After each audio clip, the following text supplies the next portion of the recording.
Juan Kapitulo 6, versikulo 35. Si Jesus miingon kanila, "Ako mao ang pan nga naghatag sa kinabuhi. Ang muari kanako dili nagayod gutomon, ug ang mutuo kanako dili nagayod uhawon." Pan sa kinabuhi. Maglikon unta sa mong pagtuo ug gagaka kami sa pagtuman sa imong mahal nga kasuguan.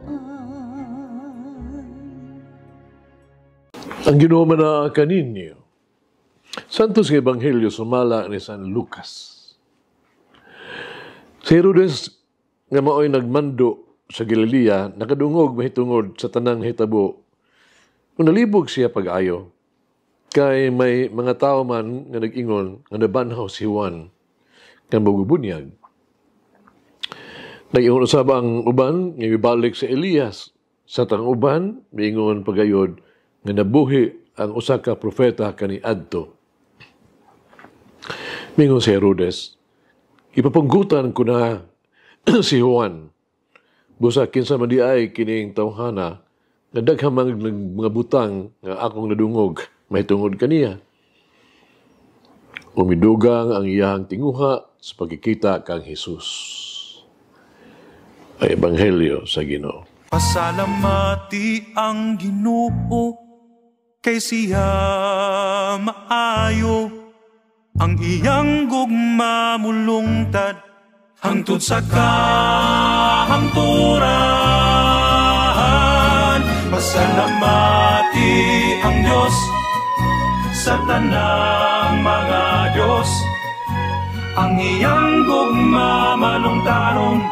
Pasalamati ang Ginoo sa mga Ginoo. Ang iyang gugma balungtaron.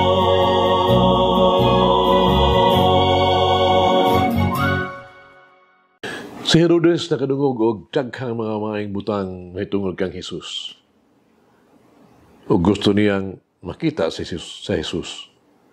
Nganuman, dili gitungod sa pagtuo, dili gitungod sa pagdaig.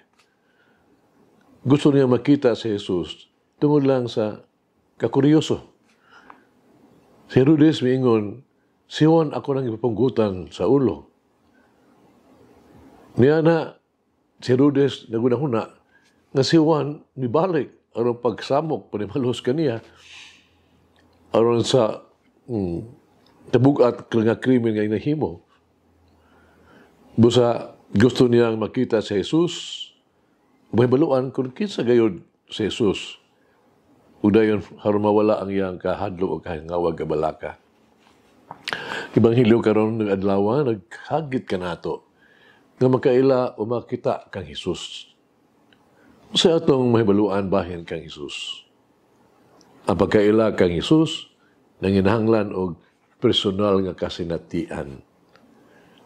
Bugos nga pag-ila kang Jesus mao ang pagtugyas ng kaugalingon ngadto kaniya.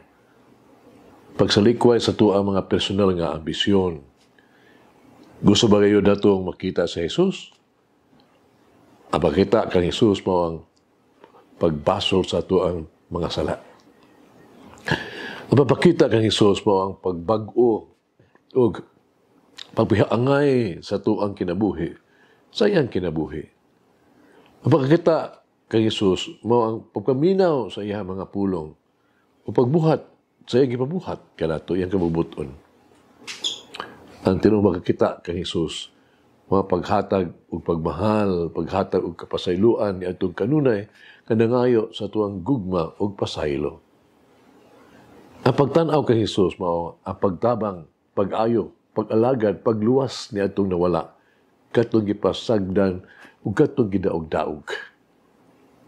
Kinalang pangitaon nato sa Jesus. O si Jesus anaa sa buhi ng mga tao sa atong palibot. Labi na ni adto nang ginahanglan sa tuang kalagaran o luwasunon. Si Jesus anaa sa to ang taliwala. Naghangyo ka nato sa pagbuhat ng usa ka butang kung nagsulti ka nato nga kita mahisama ta kaniya. At yung gilanon sa grupo sa mga turista, nagbakta sa bukiran sa Alps pa. Doon na giya nila, espresyado kayo nga giya, nag-uban kanila. Sa doon na sila sa kinatumyan sa summit, ang usa ka batan-ong lalaki, excited kayo, mahinamon kayo siya, midagan sa paingon sa talan-awon nga dapit, murabag dito sa may pang-pang pa. Aron makapaton siya mas maayo o nindot kayo nga view, nga panoramic view sa lugar. Apan dihay kusog nga hangin. Dihay kalit nga horus sa kusog nga hangin. Hapit gali siya mapadpad, no? May nalang kay giabot siya, gigunitan siya, o gibira siya pagpaubos sa giya. Sila may ingon kaniya ang mga giya. Luhod ka, sir. Luwas ka lang dinhi kon magluhod ka.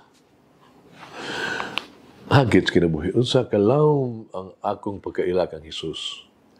Unsa kalawom ang akong pahigugma o pag-alagad kang Hesus. Nag-ampo kita. Minahal nga atong Ginoong Hesus ug atong Dios nga mangluluwas. Nag-ampo ako nga unta nga ako mas makaila kanimo. Nga ako mas mahigugma kanimo. Ug aron ako mas makaalagad kanimo kanunay. Tuguti ako nga moalagad kanimo sa tanang mabaagi. Minahal nga Ginoong Hesus, ang mahigugmaong Dios. Tuguti ako nga itugyan ang akong kaugalingon kanimo. Tugyan ako ang tanan nga naa kanako ug kung unsa ako kanimo. Tabanghi ako sa pagtuman sa imong tawag ug sa mga sugo. Tuloy ako sa pagsunod sa imong kabubuton nga matinud-anon. Amen. Mama Mary, teach me to understand the vanity of all the earthly things. Malangin ang Diyos magagahom sa tanan, Amahan, Anak, Espiritu Santo. Amen. May the Lord of the divine mercy bless us all, heal us from all diseases and suffering. Ayun unta niya kita, tanang mga sakit na sa lawas, o sa kalag, body and soul. In the name of the Father, the Son, and of the Holy Spirit. Jesus, I trust in you. Amen. Whoever eats the bread of life will never hunger, says the Lord. Kay galaan inyong nabati ang pagpaambit ug hamubong pamalandong sa pulong sa Dios pinaagi sa tulumanon. Pan sa kinabuhi nga gidumala ni Monsignor Daddy Silva. Hangtod na usab sa sunod higayon, daghang salamat.